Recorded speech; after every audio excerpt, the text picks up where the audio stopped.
অল্প একটুখানি মাংস নিয়ে এসছে তাই এত। Good morning friends, welcome back to my channel. এখন বাজে সকাল 9টা আর রাতের বেলা তখন 11:30 প্রায় বাজে, সেই তখন নিয়ে এসছে সমস্ত কিছু।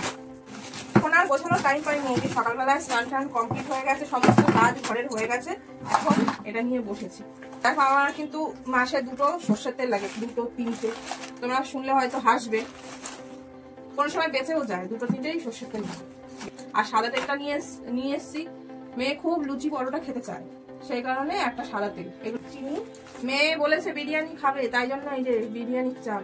আগে প্রচুর বিরিয়ানি করা হতো, এখন একদম সময় পাই না, এই জন্য আর করা হয় না।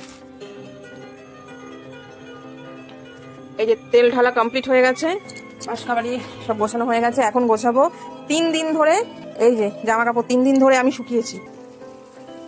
অল্প একটুখানি মাংস নিয়ে এসছে তাই এত হাড় দিয়েছে, একটা দুটো সলিড মাংস দিতে পারতো। কি বলবো, আমাদের এখানে এরকম। মেয়ে কালকে রাতে বায়না করেছিল, বললো বাবা অল্প একটুখানি মাংস নিয়ে এসো, মটন নিয়ে এসো, মটন খাবো। আমি বললাম রবিবারে তো খাবি মাংস, বললো তখন তো তুমি চিকেন রান্না করবো, মটন তো করবা না, তাই আজকে একটুখানি মটন নিয়ে এসো। তাই ওই অল্প করে মটন নিয়ে এসে সবার, মেয়ে খাবে 2 পিস আর আমরা সবাই 1 পিস করে খাবো, তাও হয়তো হবে না, এত হাড় দিয়ে দিয়েছে।